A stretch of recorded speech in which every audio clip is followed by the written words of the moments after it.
good to All go. right. All right. Hello, Arthur again. Hey. Hope you're doing well when you're rewatching this. Yeah. All right. The thing is, the picks here it's not about you draining resources or you getting resources from your team into yourself. The thing is, when you pick something in Overwatch, it's since this is a team game, heroes between themselves, they need to have synergy, right? They need to work correctly together. The problem with your composition is you have one sniper. The snipers usually are heroes that play on the back line. You have one projectile. The projectile, Pharah, Junkrat, for example, Hanzo, not Genji, all right, not Genji, but these kind of projectiles that are slow. Yeah. Those heroes are really good at holding choke points because they can do what is called blind damage. For example, if you want to hold this corner right here, and you're playing like completely in the air and using this heavy wall to cover yourself, you can keep dealing and raining damage into one choke point without receiving fire in return. This is what makes the hero really, really good at doing this. What is the natural counter for Pharah? It's a hit scan. Hit scan has our heroes, well, again, Widow, etc., that want range. If you are doing blind damage and the hit scan needs to pick into you using this choke point, he's going to run into your rockets. This is how, as a Pharah, you don't really counter hit scans the way you are going to do now. The way you are going to get forced to play now is because exactly you don't have a mercy. And the Moira can't heal you. The thing is, what Moira is going to do is going to sustain your Reinhardt and your Zarya. That's true. But since the main way of damage that your team is going to receive is from the enemy Widow, it's not good. Because why is that? Because you have a Widow and a Pharah, and if you put Widow and a Pharah behind the shield, so they cannot take damage, the enemy Widow is free to do whatever he wants in terms of moving around the map. Yeah. So you want to actually use the map and use the cover. If you want to use the cover, then you need to spread. But if you don't have synergy between your DPSs and your supports, those DPSs are going to basically die because of the lack of resources. I see. Right? Then why do you want a mercy here? First of all, because you have a Pharah, but second of all, it's not only about you, it's also about the Widowmaker. For example, if you go Widowmaker versus Widowmaker and they have a mercy but you don't, if your Widow loses, that's it. The enemy Widow can snowball a lot. For example, target you next on Pharah. But if you have a Widow, if you have a mercy, you can rest. Yeah. However, on the other side, if you get the pick on the enemy Widow and he gets rest, it's like a second life. Yeah. A second try doing that. So it's really important that you don't pick it by yourself. Try to get the synergy out of the comp. I see. Yeah, that makes sense. The thing about Overwatch, and this is probably it's not a hard thing to understand, but it's actually a hard thing to implement. All right, this is probably the hardest thing to do in the game. Whenever you have a comp that makes sense, for example, you know Ghosts, right? Yeah. Ghosts is like pretty quote easy to play. The thing is, whenever you have a comp that makes sense, you want this big picture. What do you want to do with this comp? Well, that's a question. Yeah, I was gonna say, I know with Goats, the biggest thing, like the main priority there is they have a very brawly comp. It's very single directional, and so for them, they want to be fighting on like a point essentially because they want the enemy to have to essentially walk into them, and so like that's where they get their strength from. I know with the dive, their kind of thing is to either dive or counter dive, and get quick picks so they just have numbers up in a fight, and so on and so forth. So that definitely makes sense of like kind of having a goal behind the picks that you have. What you just mentioned is good because they are called pure comps, or they are called. I like to call them pure comps. Why pure? All right, because all of the goats is as you know, Rain, Zarya, etc. all of them, they have the pretty synergistic relationship among all of them. It's not like, if you pick Mercy in your comp right now, it's going to be very synergistic with you and the Widow, but not so much up with the Reign and the Zarya, maybe, you know? Mm-hmm. But in Goats, everybody is synergistic with everybody, and in Dive, it's the same thing. Everybody in Dive is like the comp is solid as a rock. Yeah. What do you have here is what is called a hybrid comp. You have a sniper that wants a long range, etc., and you have a Pharah that wants to control the choke points. Mm-hmm. But then, in top of that, you have a Reign and a Zarya that really struggle if you give, too much of an opening to the enemy team. Mm-hmm. The problem with this is you are going to get surrounded a lot, right? Then this is why. What's the goal of your comp? Basically, you want to, if you don't have a good plan, you take what is good in a hero and you make it the main plan. Mm-hmm. For example, what's good on Pharah, holding a choke point because of this blind damage.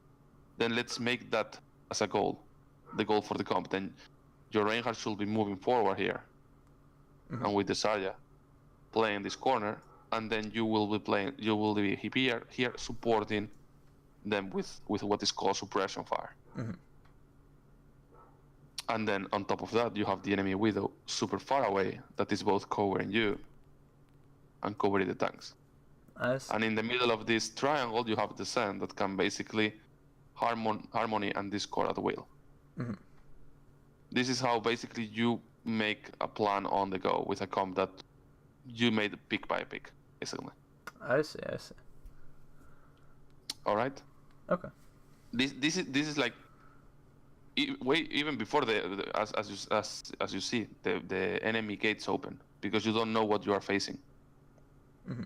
Right. You want to this map is this and this is our goal, and then the hardest part comes in. You need to adapt when you see what you are facing. Mm-hmm. All right, let's see it.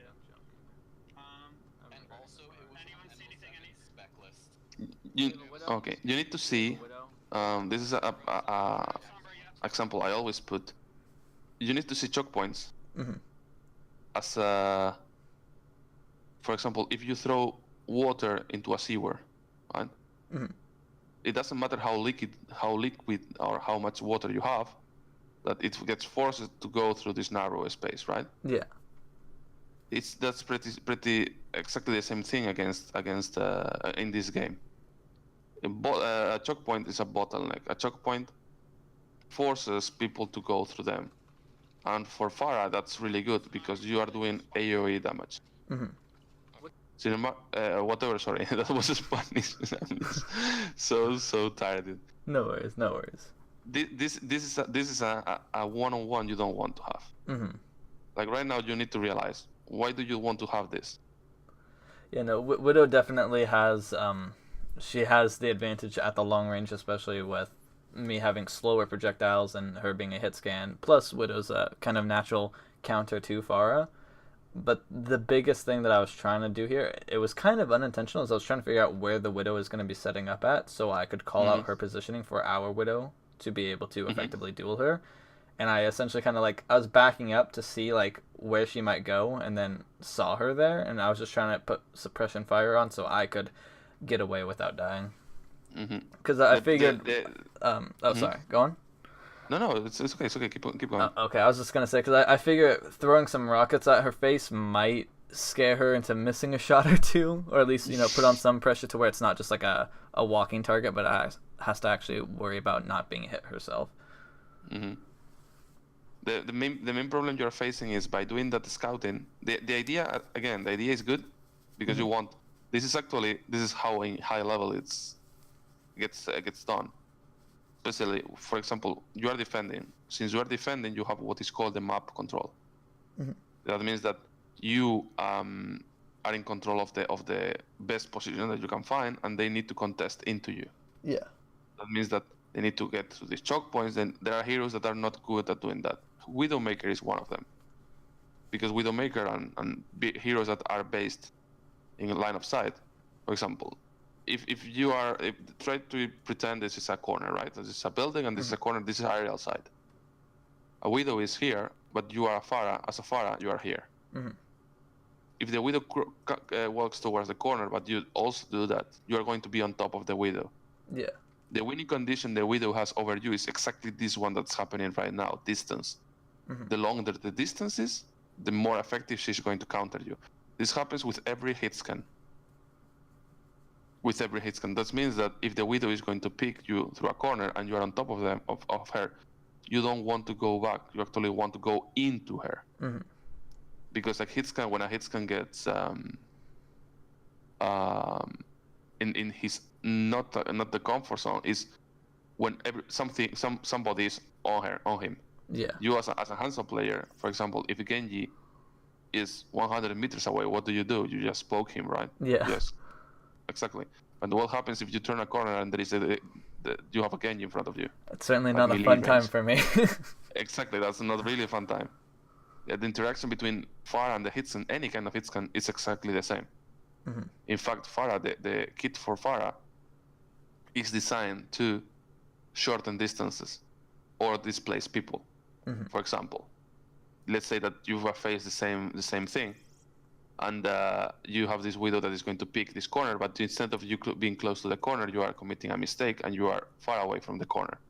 Then this Widow has LOS with you, and he has kill shot potential. What you do is you E this, you force the Widow to, you knock the Widow back, and then you shorten the distance and take the corner again. Okay. Wouldn't another thing that I could do, if they had popped that corner, wouldn't I be able to fire my E behind them to knock them closer to me as well? That's risky. That's risky because you can do move yourself, use the E to reposition yourself if you are super far away, or use the E to knock her back and prevent him from having LOS with you.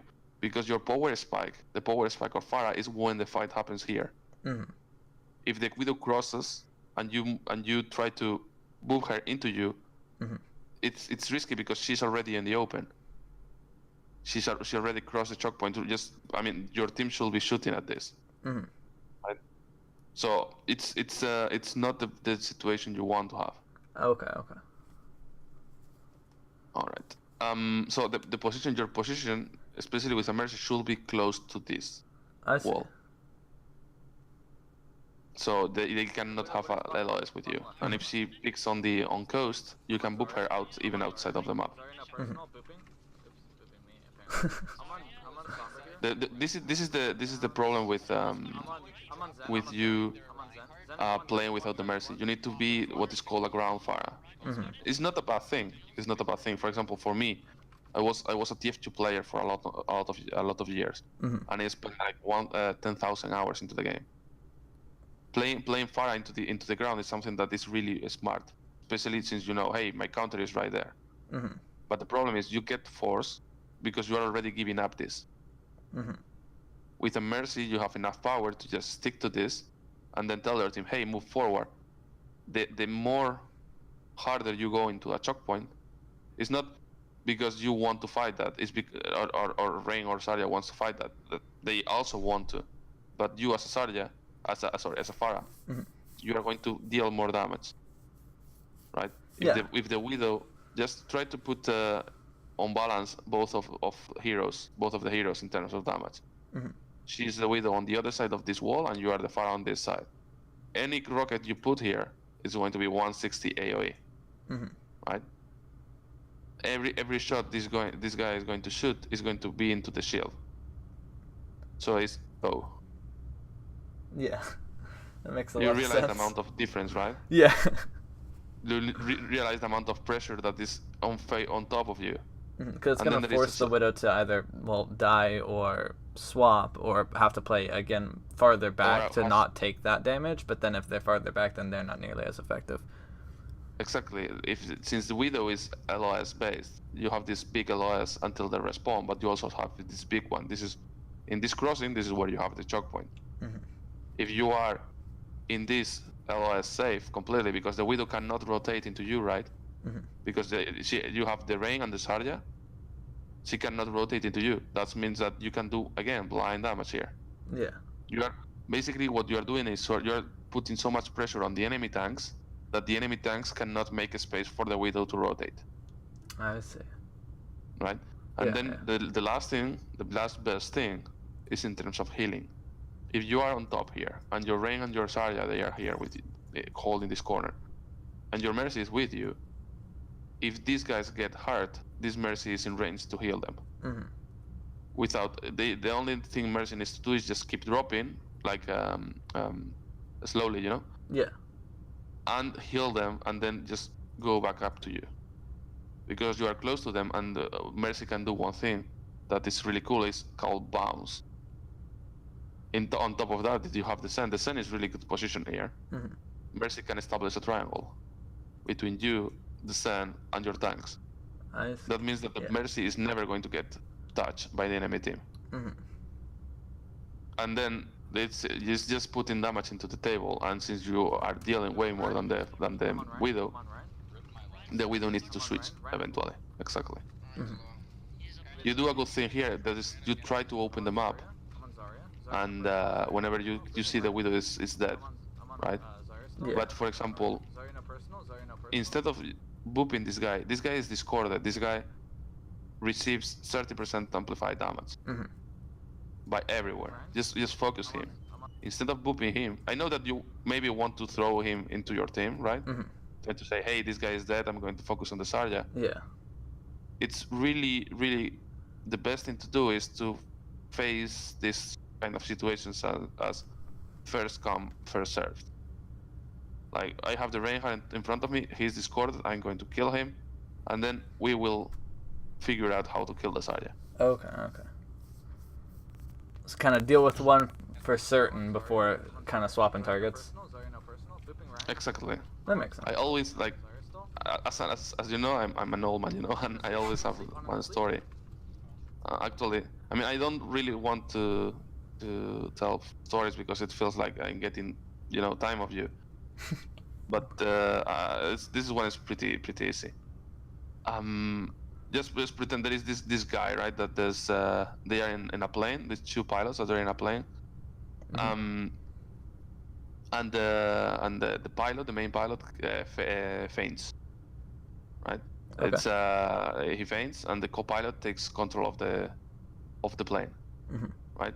And the guy just lands the plane on the floor and then the ground and gets out and goes for help. And when the guy is out and the pilot is fainted, is lying on the inside of the plane lights up on flames. And then this guy, well, of course, wakes up and it's like, holy shit, the plane is on flames. He opens the door and jumps out, right? And of course, like, falls into the ground. And when the co-pilot comes with the medical assistance, they're like, why did you drop out of the plane, you know? Why you just jumped out of the plane? Because you didn't know we landed. You passed out, right? And the guy answered, the only thing I knew is I was in a plane that was on fire. So in order to survive, I needed to get out of there. What happened next? Well, that was my next problem. But I cannot face my next problem without facing my main problem first. It's a kind of thing that basically tells you always face the first threat, and then you can elaborate a plan to kill the next one. But you cannot elaborate a plan to kill the next one without dealing with this guy. I'm on Ryan. Ryan is down. The main mechanic problem, because I like, for example, this AD and this peeking into shooting, etc. This is basically what I told you, right? You are doing blind damage. But what I'm more concerned about is your fuel management.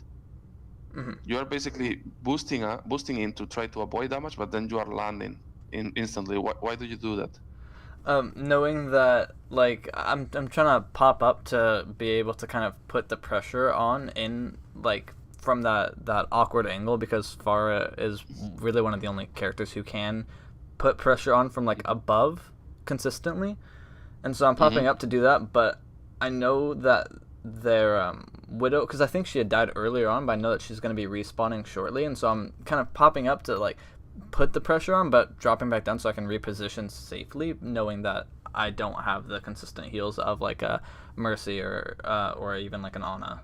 And so I'm trying to put the pressure on, but also stay alive, because I know that I can do a lot more if I'm alive in the field than if I pop up and try and keep the pressure on, and then Widow pops around the corner and just like shoots me in the head and I die. I'm like, oh. It's funny because do you realize the amount of things that you need to do because you don't have a Mercy? Yeah. If you have a Mercy, for example, and you kill a Widow, then you have like pretty much every single piece of the space to kill everybody. And then there is a good thing that you told me that is really good, that you keep in your head, hey, I killed the Widow is my main counter, I need to keep her a bit of I keep track, you know. So I need to not be in the air or not to be exposed when she comes out of the to the fight. Yeah. That's a really good thing. With the Mercy here again, just holding and playing around corners, breaking line of sight with the hit scan is what you want to do best in order to survive. Like playing here forces the healing a lot on you. And the harmony is nice, and the harmony should be placed on you all the time. There is like, look at this comp. You actually do something really good, which is tab a lot. Looking at this comp, who do you think is going to receive damage in your team? Let's see. So with the Widow and the Sombra, I have a feeling Sombra's going to either be jumping on the supports or hacking the Reinhardt to get rid of his shield. If the Reinhardt has no shield, I know that they're gonna try and pump a lot of damage into him. However, they don't really have any huge amount of damage for the Rein, because they have a Widow who can, headshot, but with Rein's armor, it won't be as devastating, especially with the Moira, because Moira has really good sustain, especially knowing that she has her ult up. So the biggest thing we're really going to have to worry about is them pressuring our backline, because with the Widow and the Sombra, knowing that they don't have enough damage to fully get rid of our tanks, they're going to have to kind of resort to pressuring the backline and forcing us to make a mistake. So it's probably going to be on our Widow or our Zen is where I would guess the damage is going to be going. All right. The thing is, in Widow versus Widow, you usually don't heal the Widow because it's a one-shot fight. Yeah. And in this team, since the Widow can play behind the shield, you can also play behind the shield, but you are giving away too much. If you're going to play behind the shield, why don't you play Junkrat and you have a mine instead of a booster, you know? The guy that is going to play uncomfortable, the guy that needs to get out of the shield in order to have the most impact is you. Yeah. So the Harmony Orb should be placed on you. The rest of the team is going to play behind the shield, and the rest of the playing behind the shield group together gives Moira way more value because she heals AoE. So you're basically lacking any kind of healing, and that's, Pharah is a hero that really needs resources. Yeah, because it's really easy for Pharah to take small amounts of chip damage from a lot of different heroes. Like with the if Widow has sights on me, then odds are I'm probably not gonna make it. But like Ana would be able to, with relative ease, put 1 or 2 rounds into me, or even like a Sombra just kind of shooting me from far away. It'll slowly chip away at my health. But with the Harmony Orb, it kind of helps negate that. Exactly. Yeah. Harmony Orb is a tool that is based Zenyatta is based on focus. The Harmony is defensive cooldown. Let's say not cooldown, but the Harmony is basically who is going to take damage in my team. Boom, there you go. The Harmony, so you can do your thing. And the Discord is exactly the opposite. Who needs to take damage in the enemy team? Well, boom, there you go. The Orb. The thing with this is looking at their comp and looking at your comp. The only thing you can do is play as safe as possible. This means that you don't really need to play Pharah here. A pick, for example, that would do great here will be exactly Hanzo. Because with Hanzo and double sniper, what you set up is a crossfire. Yeah. And a crossfire can basically 2 snipers can deal with one pretty easily. Because the Widow can only really pressure one lane at a time, and if we're putting on pressure from multiple angles, it's gonna force her out and of that. Also have like one of the best interactions between the double sniper is you can sonic the corner where the Widow is. Giving our Widow essentially sights for that one area, always giving her the advantage in the peak wars. Exactly. And since the enemy Widow shots are traced, you always know where the enemy Widow is. So you can go for those kind of shots. What I'm thinking about here is, what are you going to do with the barrage? What do you plan to do? This is why you tap, because you are looking at your team, right? You're saying, hey, what do we want to do with this? Right? Yeah, I want to say that we plan on saving the barrage for the Grav, knowing that they don't have like trans to like counteract it. But I also know that we have to have the Widow dead and make sure that Ana doesn't have sleep. Otherwise, the barrage is most likely just going to get counteracted almost immediately. I'm going to explain your concept. This is good. I'm going to try to explain your concept, and then you can apply this basically wherever you want. Okay. Okay. Have you ever played? You told me you played soccer, but have you ever, in terms of esports, have you ever played League of Legends or Dota or? I played Smite, which is another type of MOBA. You had Fog of War in that game, right? Yes. All right. Since you know what Fog of War is, would you say that Fog of War is gets applied in Overwatch? Okay. I mean, would you say it, yes or no? I mean, not necessarily. The only thing that really restricts vision in Overwatch is terrain. Because aside from that, if you can see something, it's going to be there. However, there are certain ways to get around the terrain, which is like having certain types of sights. So like Sombra's passive, when enemies are at low health, it gives them an outline, or Widow's visor, or the Hanzo's sonar arrow. So those 3 things are able to kind of get around the only real vision barrier, which is the terrain. But aside from that, the closest thing to any type of visual blocking is just the maps themselves. The thing is, that's what Fog of War is about. Fog of War is really basically in MOBAs in general, etc. There is this black fog in your minimap.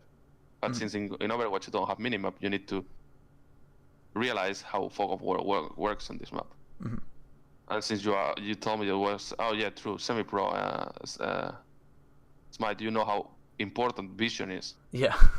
How important information is. How important the information that vision gives to you. Because if you know what the enemy is doing, then you can always plan ahead to have a proper way of dealing with it. Whereas if you don't know what's going on, you have no idea how you yourself need to react to it.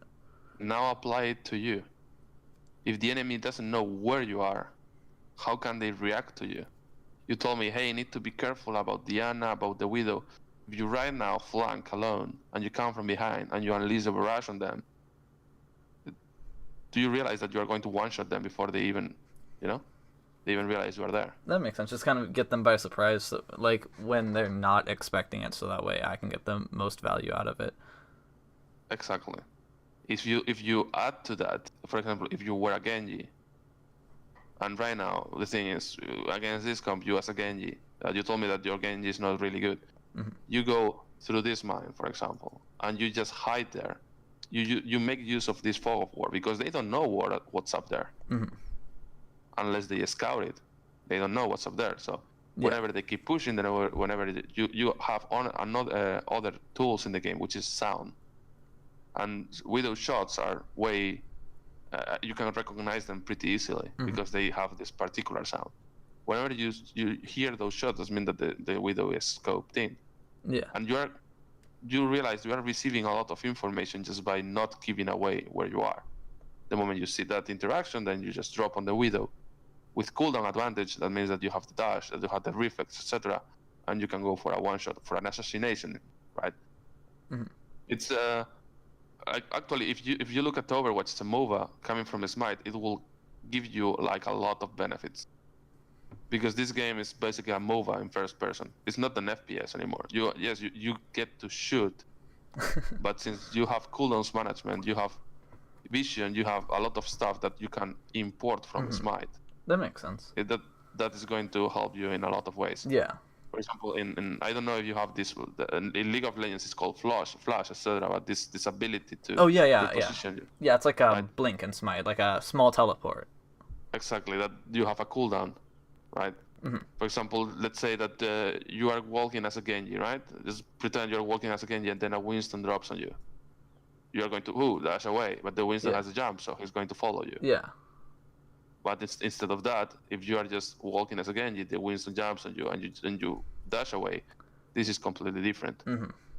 This is what cooldown advantage gives to you, and this is why pathing and movement around the map is so important. Mm-hmm. Also, another thing that you can import from Smite is in Smite you have this map, right? Yeah. More or less. Yeah. I mean, I'm not good at drawing, but it's this. Yeah. This is Overwatch too. This is the left flank. This is the right flank. This is main road. This is something that repeats in every single map. But you have this super cool designs, like hey, this is a gas station, etc. But the coast, this is your left flank. Mine, etc. Where you are right now, this is the right flank, and the main road where the payload goes through. That's it, the main road. Yeah. As a flanker, if you want to play with vision, etc., you want to exploit this. As a Genji player, as a Pharah player, if you want to try to sneak in, right? Yeah. If you tell me, we are going to graph and we want to combo barrage graph, but if I do this, I'm going to die. True. But what about if you come from above?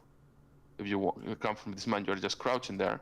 When the graviton comes here, you just E yourself in and boom, barrage this. You're going to one-shot people, for example. Yeah.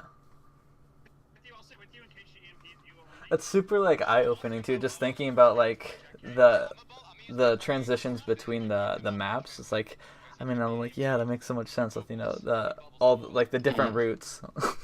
The thing is, like, you telling me that you played Smite is actually eye-opening for me, because I mean, I don't know your actual experience about Smite, but giving you, hey, you can compare the Smite with this. You're basically you can just get whatever you want out of it. Yeah. I'm on Zarya. Zarya. All right. Zarya's on me. Okay. So, do you see where the problem is here? You are a hero that is airborne. You see where the Widow is. Widow is not going to be a threat for you. Yeah. But there is this Zarya that Zarya has no mobility at all. But since your entire team allowed them to get out of this bottleneck that the corner is, they are here. They are able to spread. They have the space to do that. That means that a ground hero with no mobility can reach to you, which you are a versatile hero. Yeah. And then you need to respect this interaction, and you need to get away. I see. I'm on Zarya. Zarya in a personal? Because this is what kills you. The closer they are towards you, the harder for you it is. Basically. Yeah, I was just looking at that too. Would it have been worth it for me to just use my my boop to knock her off of that high ground, or should I still have just pulled out? You can boop her off, yes. Okay. You can, for example, like that's actually a really good plan. If you boop her, for example, you can use your boop here. Whenever you see, hey, they are coming high ground, you boop this, and these two guys, they go down. That way I can kind of control that right flank and deny it to them. Exactly. You control this, you control the high ground. If they go below you, you just barrage them if you want. Maybe you get the kill, but you are going to insta-pop main tanks. And the main tanks and barriers, etc., they cannot push without that. Because they are going to die to your Widow. Yeah. But yeah, basically, the Zarya walking towards you is just not optimal. Another thing that you can do is basically use your E to reposition yourself into their side of the map, but that's risky since you don't have a mercy. Where's Widow? I hear her, but Widow's in The main problem again is you are forced to not play where you would like to. Your power spike in terms of MOBA, right? Your power spike will be if the high fight happens in that corner, but you will be able to do so much. I see. I'm going up on big rolls again. Heals on Pharah, please. Again, you get denied at the distance by the Widow. Hey, village. Then you again get forced to play like this. Top right. By the way, one important thing when it comes to this is applied to mechanics. There are two ways you aim as Pharah. Right. The first one is you don't aim at something. You don't aim at heroes because you are shooting a projectile, right? And you aim at places. You aim at places. For example, this is why choke points are really good for Pharah, or doors, etc. Right? You aim at places that allows you to basically spam. Yeah. And if someone goes through there, well, they receive damage. This is done at distance. At distance, you spam places. Distance. Then the second one is when someone is close to you. When someone is close to you, then you flick. Oopsie. Then you flick. There is nothing here. It's just a really big L. Exactly. Then you flick. Let's pretend that someone, it's clear, and then you are going to actually aim at this guy that is at 1 meter, but you are going to flick that. It's you are not tracking as a projectile. You don't track at all. Yeah. But if you are going to shoot this Reinhardt, you're not aiming at this Reinhardt. You're aiming at this angle. I see. Whenever you want to play Pharah, you want to use angles. For example, you were using this in this advertisement. You were ADing, and this is basically using that angle. Yeah. You were basically the angle of this advertisement to shoot rockets through that. They have EMP. And it's basically what you are doing here too. They use shatter. They have grab them. No nade. Any heals? Can I get a? This is the advantage. This is the advantage you have over. Thank you. I'm contesting. This is the advantage you have over the Widow. The Widow needs to have visual LOS with you, but you can just AD, and spam the same angle she's looking at, and you can spam far away. That's a mechanic that you were trying to do at the beginning of the map, for example. And you are again doing it here. This is actually like really good adaptation. Like the entire map, you play it correctly, and then you go kill it. The entirety is good, but the problem is you are just brute forcing it. Heals on Pharah. You are basically relying on the Widow not positioned correctly, and not positioning correctly and not killing you. So if you, for example, go in a Bitter Scream, in a, let's say, Master Scream, or I don't know, the 3.3 or 3.4, and the Widow hits the shot, you instantly lost the fight. Yeah. What is on me? Jump up, I can hear you. Thank you. I got grabbed. I'm pressing right now so I can't swing. Wait, this is the first time you were rushing 4 minutes. Yeah. Because you don't want to get exposed, right? The thing is, one thing, again, as a team, and you are doing it, but you are doing it the wrong way. You are not planning. Right? Whenever you are in a situation like this, here, for example, you kill them and you are just waiting them for them to respawn, right? But you are dabbing, etc. The flow of Overwatch is something like this. It should be something like this all the time. This will be fights. These peaks will be fights. This downtime will be reset, right? Yeah. Then before a fight you have a poke phase, and then after a fight you have what is called a cleanup. Poke phase, cleanup.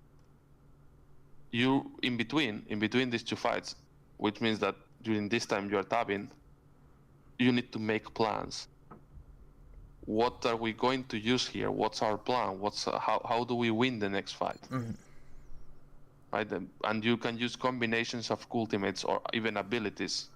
For example, if you had an Ana, and you say, "Hey, we want to use the air shatter," I can try to hide, again, play with the vision, Try to hide because they are in the spawn and they don't know where am I. Go for a sleep dart from the back of the rain and then hit a shutter. And that will give you the fight, for example. Yeah. It feels like you are doing the plan, but the plan is how to not use your barrage. One of the main things you can do with your barrage, if you want to use it alone, for example, against this comp, if you are hiding in the mine, and you see the Widow and the McCree and the Ana, etc., they rotate towards the corner, you just E yourself and do one-shot them, all of them at the same time. I see. But the problem is you're playing Pharah without a Mercy, and now there are 3 hit scans. Because Ana is actually one of the best counters for Pharah. And basically that's what forces you to just do this kind of barrage. Whenever where a Sarja just kills you. It's actually really weird as a Pharah to die to the Sarja only when they have 3 snipers, or 3 hit scans.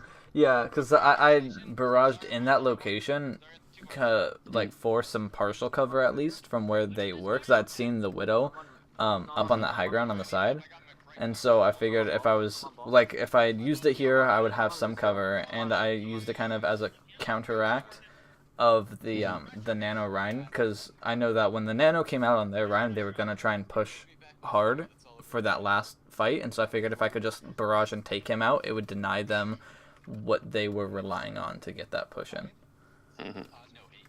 The main idea, especially when you are playing alone,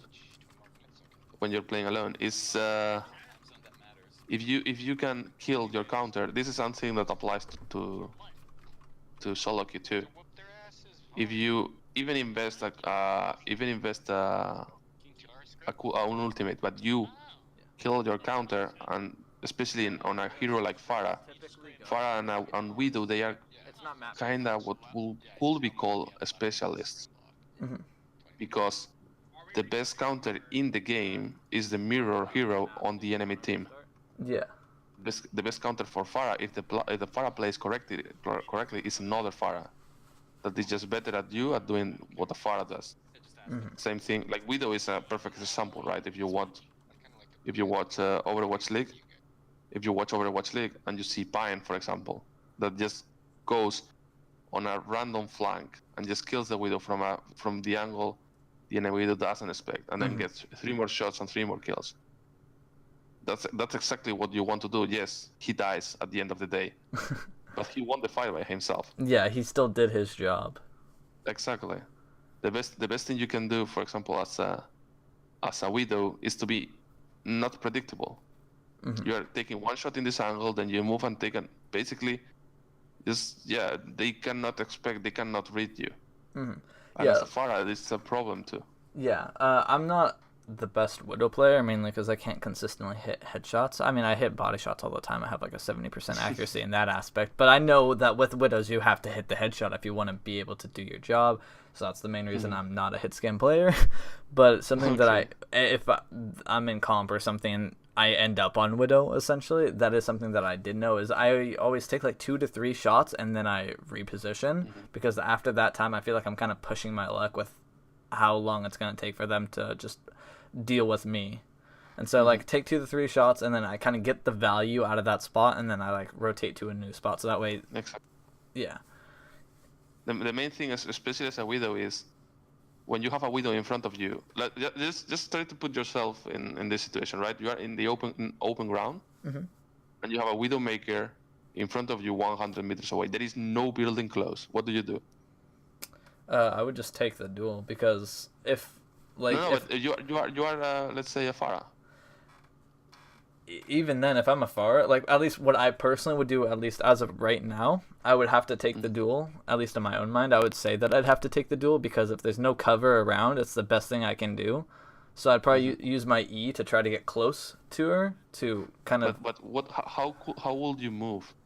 Oh, in unpredictable patterns. I probably wouldn't be up in the air because I'm slow and easy to hit. So I'd probably be on the ground trying to be as unpredictable as possible to make it harder to hit me. Exactly. But now just pretend that you are going to the respawn and you see that the fight is let's say happening in around the corner. You in your mind you are having this. You are rolling out. You are walking, and you say, "Hey, what? When I arrive to the fight, I'm going to boom headshot." You don't know that the widow is close to you. You don't know, you know. If you don't see the widow or if you don't see the Pharah in this scenario, you are not going to move in unpredictable ways. You are going to move in a straight line because your mind is elsewhere. Yeah. Your mind is about, hey, the fight, the effect.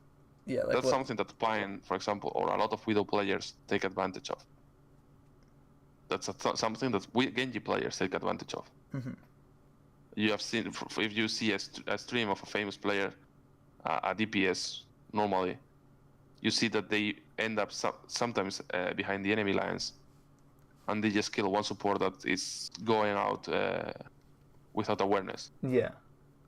That's something that is a support a player in that ranking will never expect, that he leaves this spawn and the fight is happening 120 meters away from him, and then suddenly there's a widow 3 meters away from him that is going to go for a shot.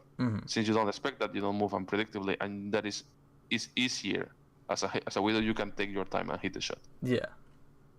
Exactly as a Pharah, that if you go out and you go close to the widow, but you don't shoot, so you don't alert her, you can get close and go for shoot close rockets that you are not going to miss. Yeah. And then you kill her. Yeah, I can guarantee the hits before she has any time to actually react. Exactly. And that's for example something that you don't really need to go for, but that's a tool. That's something that you can go for. Yeah. The macro play, the big picture, the thing here is, as a team, you want to hold the corner. But for example, if your Rain dies, right, to poke or to something, if you want to go for this clutch play, say, hey, I'm going to take this fight back to us, because I'm going to, I have this plan. And you flank with your Mercy or even alone, and you get 3 kills with the barrage just because you played around this stuff, around not being seen, around being sneaky. That's way more impactful than just sitting and being readable and predictable because you are playing always the same stuff. For example, here you played. This is super good. This is a really good way to. Well, you could have died here. That was risky, going up at 18. But you're just punishing. This is really good. See, that's the consequence. You kill the guy because he wants to kill you. That's really, really, really good. And then you kill the counter. You can go on top of them. And look at the amount of pressure. Like, they cannot stop the payload. They need to deal with you. And you don't even have a Mercy with you. And then, like, compared to the defense, did you see the amount of impact you had on the fight? You kill your mid counter, and then from there you were able to develop. Nice. All right. The next, if for whatever reason you trust me enough to have another session, just as an advice, try to get me a longer VOD. Okay. Right? Yeah, because I know it wasn't super long. But that's why I ended up sending you like 2 links, because I'd sent you the first one, but that was just like comp. But knowing that I'm in a team setting, and obviously comp isn't going to be as organized as a normal scrim, and so I'd sent the longer one. But then I was like, oh, but I also kind of want to send him something of like the actual more team play based things, and so yeah. Usually the goal is, if you want to do, but I've met people that wants both, right? I want to climb the ladder, or I want to be good at this team environment. It depends on the goal. Since your goal is to actually get Overwatch League, that's team environment related. So what I'm aiming is, if I increase your game knowledge in a team environment, you're going to climb the ladder as a consequence of you knowing more about the game. Yeah. Then, because if I train or if I coach you to abuse the ladder, then I will be coaching you another different stuff, Yeah. Because, I know Kepri, there we go.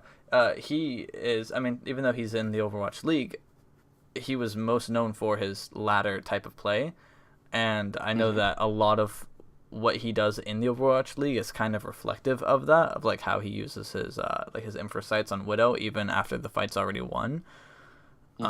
And so even though he is a very talented player, obviously since he's made it to the Overwatch League, just how he plays is still very reflective of like normal, just high ladder type of gameplay.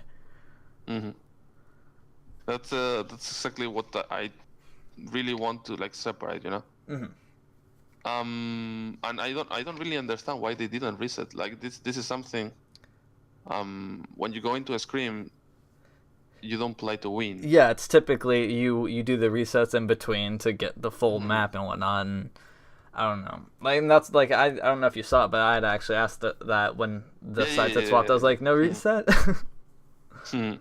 But all right, that's a shame because I really wanted to see the entire map. We do scrims relatively frequently, and we do our VODs consistently. And we try and have everybody on our main roster actually record. Sometimes we're missing people. Like in this scrim, we only had 3 of the main roster, but we do consistently have multiple angles on things as well. And I probably, just as a heads up, I probably honestly will end up scheduling more sessions with you specifically, because like I was looking at a lot of different coaches. And I was like, oh, well, maybe this one. But then I was like, I would like what this guy was talking about. But at the same time, he was talking about how, you know, he's a main tank player. And so I'm like, I'm sure he would still have valuable information. But I would also, you know, like somebody who is, you know, closer to where I play, or, you know, things like that. Kind of those insider secrets. But that was one of the things that really attracted me about, like, what I'd seen about yours, is that it wasn't focused anywhere specifically as a position, but you were talking about like, okay, you know, these are the things that I'm willing to provide, and that's what really kind of sold me on it. And then after having this session, I definitely feel like you have a lot of information and definitely willing to share it, and so I'm almost certainly going to, I mean, since I have this recorded, I'm gonna obviously, you know, like watch it over, study it essentially, and then definitely planning on setting up more sessions in the future. All right, as a finisher, if you allow me to, first of all, thank you for the feedback. I really appreciate it. Yeah. I don't forget about what I told you at the beginning about the planning. All right. So there are 3 main ways to improve your mechanics. There are three main ways to actually improve them, right? At the end of the day, we are all human beings, and a human being learns from trial and error most of the times.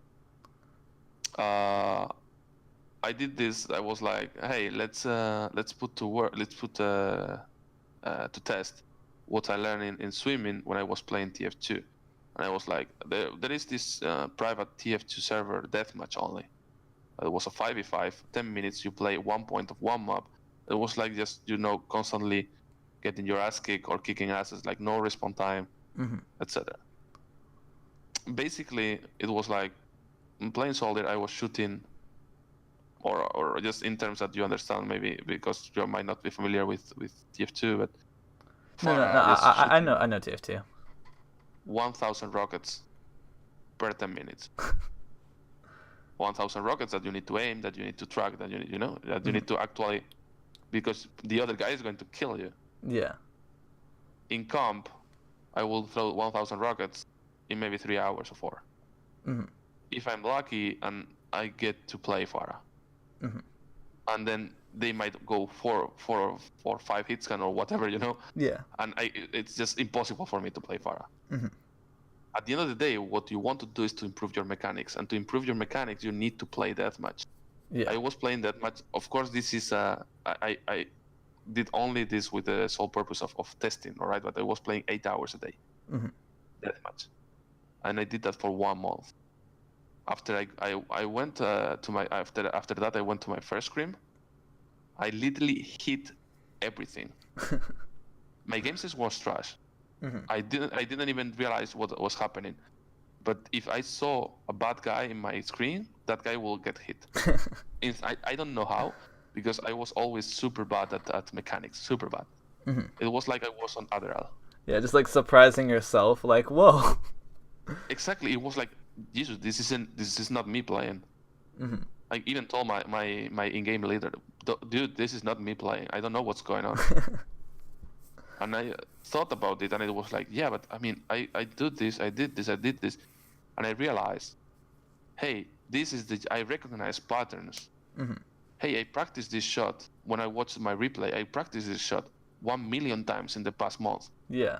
I practiced this jump 1 million times in this past month, because this is exactly what this time of situation I'm going to be on in the team environment. But I'm just repeating once and over and over and over again. If you try to learn your mechanics in comp, the learning time is going to be so high, because in terms of Widow, in one round of deathmatch in Overwatch, you might take, I don't know, 150 shots. But in one map, you might take less, and a map takes 20 minutes, and a round of Overwatch and a round of deathmatch might take 3 or 4. Yeah. If you escalate that into the bigger numbers, like, the difference is insane. That's the playing deathmatch, and especially there are, for example, for Genji players, there is this there are lobbies, special lobbies, where there is one slash, one kill, etc. Yeah. That's how you practice your mechanics. How is to slash into people. You are going to face 50 Genjis that are slashing at you all the time. And of course, at the beginning you are going to get farmed. But you are going to. But that's how you learn, you know. Yeah, kind of trial and error, like you said. Exactly. And playing deathmatch is honestly the best mode that you can have in terms of learning your mechanics. Don't try to focus if you play deathmatch. Don't try to focus in terms of winning the lobby or something like that. No. Just try to play the hero you want to be good at or improve at, and just focus on, hey, this guy has no cooldowns because I'm going to punish that. I'm in a 2v1 situation, a Hog and a Widow against me. I'm going to try to, clutch the kill on the Widow before the Hog kills me. You acknowledge that, Yeah. But that is going to improve your decision making. That is going to improve your mechanics. That is going to improve your APM. That is going to improve everything. The second way of doing it is playing aim hero. Okay. I don't know if you know what aim hero is. Yeah. If you see Effect playing on stream, he plays aim hero a lot. This is specially designed for hit scans. Since you are not a hit scan, you might not want to do that. So you kind of stick to deathmatch. But the third one is Osu. I don't know if you play Osu at all. Yeah. No, I know of Osu too. Osu, what Osu basically does is improves the eye-hand coordination that you have. And the idea of this is basically you have like this threshold of focus that you if you trespass, you are going to lose it. Always when it comes to practice, if you really want to like achieve something, it's not about grinding 18 hours a day. It's about not quantity, it's about quality. If you're going to grind 2 hours, you're going to play 2 hours to come, you need to be focused. If something happens in these 2 hours that tilts you or that makes you lose your focus somehow, a thrower, some bad interaction, somebody calling you out or something, it is better to just get out of comp and go into deathmatch and just chill out and gain your focus back, or just try to gain your focus back by doing this deathmatch, or just completely stop playing. That makes a lot of sense. It's going to go against you. Yeah. No, I was playing some comp last night, and I had lost like 3 games in a row, and I was like, oh man, I gotta play another one just so I can make back some of it. And then I went on like an 8-loss streak, and then I finally won a game. I'm like, all right, I'm calling it that. Yeah, because I know in the message that I sent you, I was 3,100 at the time, and then essentially this morning I was 29-21. It's okay. At the end of the day, the number on your profile doesn't reflect anything, honestly. It's because first of all, the current state of the game is not good. In terms of the ranked game, the ranked mode is just simply not good. Yeah. And then one of the things I always thought, like, because coming from TF2, we didn't have these ranked games and this number in the profile, and it was all about public service and stuff. I always thought, like, I don't think SR means anything. Of course, like, being high SR means that you are good, but also means that you are good at solo queue. Right? At the end, when I started coaching this year, I mean, seriously coaching this year, I was like, for example, for me, I picked at close to 4.3, right? Okay. Which is pretty high. Yeah. But I was like, I've never achieved top 500. I always thought, like, hey, these top 500 players need to be like an insane amount of game sense, and it's incredible, right? How can I coach a top 500 players if I'm not a top 500 player myself? And then I realized they are just good at clicking heads. For sure, they're way better than me. But when it comes to intelligence, smart, I mean, I'm not calling them stupid, right? Yeah, no. But, like, sometimes just playing smarter is better than playing harder, you know? Exactly. And it was like, okay. And I realized suddenly, like, even, for example, I coach, one of my coaches in U is Danet, that I coach in Orgles and Hungary in Contenders last season. Okay. He has 3 accounts in top 10. Only playing Doomfist. And I realized, hey, it's not about teaching him Doomfist for sure, but I was like, in the game, he's not doing things correctly as Doomfist. Same thing happened, like, right now, there's this prodigy, and I really feel proud of him, because it's another one of my coaches. Hit again 3 accounts in the top 10. It's called A10. You can't see him in the Discord around. Okay. It's a super nice guy. And he hit recently 3 tops after we had a chat about grinding, etc. And I told him, keep grinding because you are really good and stuff. And he hit 3 accounts in the top 10 at the same time. Oh wow! And it's like, how can you keep teaching this guy or coaching this guy? And it was like, there are a lot of things that you can keep doing, you know. Yeah, there's always something to be improved upon. Because I know that was one of the biggest things about Miro, which is why he kind of fell out of the professional scene now. He was an amazing Winston, but he kind of stopped learning, because he was like, oh, I'm the best there is, I have nothing else to learn. And then the rest of the Overwatch community kind of caught up to him and then surpassed him, because they did keep learning, especially in this super high-end environment where they learn in a matter of days, you know. Yeah. I have access to Overwatch League bots, a lot of them, and when it comes, like, you see the improvement, and it's like, it's just mind-blowing, you know. Anyway, that's my recommendation. If you want to just practice your mechanics, these like 3 ways are like the best of the best. Right, and then you just go into ranked, and you use ranked as a test. So just to kind of see, like, all right, well, this is where I'm at, and, you know, here's my strong points, here's my weak points, and kind of go off of that. Exactly. That makes sense. Makes a lot of sense. All right. Well, I think we can call it here. Yeah, sounds good.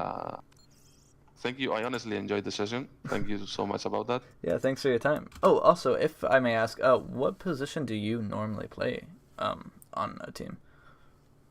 I played everything. Well, what's your preferred, then? Let's go off of that. My signature hero is Pharah. Okay. But in comp, I played Sarja, Soldier 76, Pharah, Genji, Ana, and Sen. Okay. I basically played. I was an all-rounder, because I was never a skill, so I just killed people by using my brain, you know. Yeah. My head.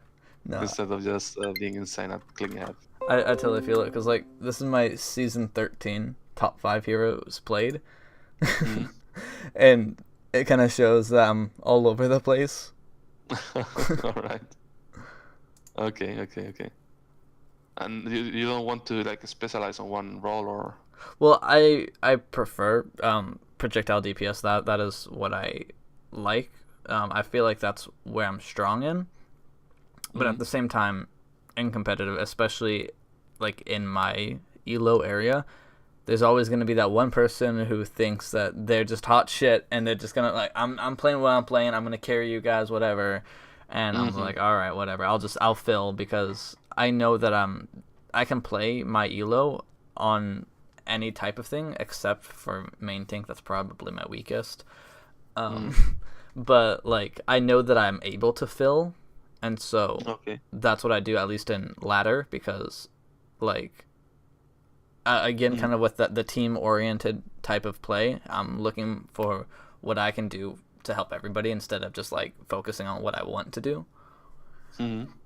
But that's also why I like my team because I get to play what I feel I'm strong at. All right, it makes sense. Yeah. Well, the thing is the best thing is just take solo queue as just one game, another game, and you like don't care about what your teammates do, and just say, hey, I'm Hanzo. I missed this shot. I should have hit this shot. I missed this positioning, and that's what is going to help you because caring about what other people do is just you may never see them again in the game, you know. So it makes actually no sense. The only constant is going to be you, and at the end of the day, is your life. You know, is your dream, your goal. You should be looking selfishly about you, you know, not about anything else. That's fair. Also, I guess the last question I have, for any future sessions that I would like to set up with you, would I be able to do it directly through you, or should I go back through the website that I originally found you at? The thing is, I appreciate it. The thing is, the website gives me a lot of rewards if I keep bringing traffic, you know? Okay. They take a fee of the session, yes, but they also give me like goals and stuff that allows me to basically sustain myself, let's say. Yeah, and that's fine. That's just why I wanted to ask to figure out where you would prefer me to go. That's pretty nice, honestly. But yeah, I mean, hey, you're helping me out. I figured the least I could do is help you out too, right? I mean, by purchasing the session, you're already helping me. You are helping me achieve my dream. Fair enough. Like being in the contenders scene with no income is, you know, sometimes it's hard to get something to eat. Oh yeah, no, definitely. But I mean, if there's one thing that I've learned is this is definitely something that I want to do, and even if I don't, you know, even if I don't make it to Overwatch League, even though that's what I'm hoping for, I'm hoping that I can at least get good enough to one day essentially repay the favor that you're doing to me by kind of carrying that on and being able to help other people in similar situations that I'm in now. That's pretty noble on your side. It's just something I have a passion for, and I mean, if you have a passion for something, there'll be a way to make money doing it, right? I mean, honestly, the way I see it is, like if I could do this for free, I will do that. But, yeah, it's like a bonus thing. Like if I can get paid to do something I'm already going to do, it's just like a bonus, but it's not an expectation. But it's nice. Yeah, exactly. Now, the only real thing is I need to pay the rent. I need to, you know, help my girlfriend because she is the one with the stable job. I'm paying for the rent and just throwing some bucks here and there. And it's just because of that. If I will not really need the money, I will not charge because for me, like this interaction between you and me, like knowing you from California to Spain, like Jesus, that's how the other side of the world. Yeah. And just putting to this passion in common we have. That's what fuels me. That was keep me going. You know. Yeah, absolutely. That's exactly what I live for. All right. Really appreciate it. Like, it's a pleasure to have like people that interacts with me like this. It makes things a lot more enjoyable, honestly. Yeah, I was a little nervous like coming into this because it's the first like actual coaching session that I've had. And I mean, my team does have we have 2 coaches, but they're not really necessarily like an official coach. It's people that we just kind of met along the way that were like, hey, you want to help us out here and there? And so like, and they focus a lot on the team aspect, but one of them is he's like 3,500, Mm-hmm. And then the other one is 4K. So they're higher than we are. So clearly they have some information that we haven't yet learned. But Mm-hmm. I wanted something that was like kind of more specific to me. And I think that you were very kind in being able to help me out, not only with my own individual play, but also what I can do still for the team as a whole. And it's like it's exactly what I was like hoping to get out of it. And so the fact that it went like as smoothly as it did, that's what really kind of got me hooked. I'm like, all right, I knew I made the right choice, and I'm definitely coming back. That's really appreciated, man. That's really appreciated. I'd Okay, imagine well, it's probably late at night for you now, though. no, it's okay. It's okay. It's okay. At this point, it's just like I'm in this state like I'm high. I'm so tired that I just hours keep going and I don't fall asleep. It's because we had this roster announcement today on Twitter, and it's just people DMing me and hey, congratulations, and this is probably going to be a long night today. Oh, what contenders team do you coach for? I was coaching Oracles in Hungary, Okay. and sadly, it was a super sad story because we had an insane roster, insane, and you know what happens with insane rosters in contenders that are not contracted, right? What happens? Well, they get poached. Oh. I mean, in North America, you have like almost full contenders as an academy team, but here we only have one. But we have like 3 or 4 that offer a contract and a salary. But on Orgles, I mean, we are called the Noodle family because like it's a joke, but it's not so of a joke. Like noodles are cheap, and it keeps us going, Yeah. And we had this Danet guy that I told you about, and 2 like EPs that is right now in Mayhem Academy, and also our main support. Like they got 3 guys out of us. I see. Two of them in mid season, And we end up winning against the academy that took our players off. That was pretty ironic. Yeah. We fall 2-3, and I mean we fall. We lost 3 matches, and we fall into trials. Wow. And they said, "Hey, we are going full Swedish," but it was something that I really appreciate from them. It was like, "We want you, despite being Spanish. They are going to talk in Swede in game, but we want you because we trust you. Yeah. So you can coach us."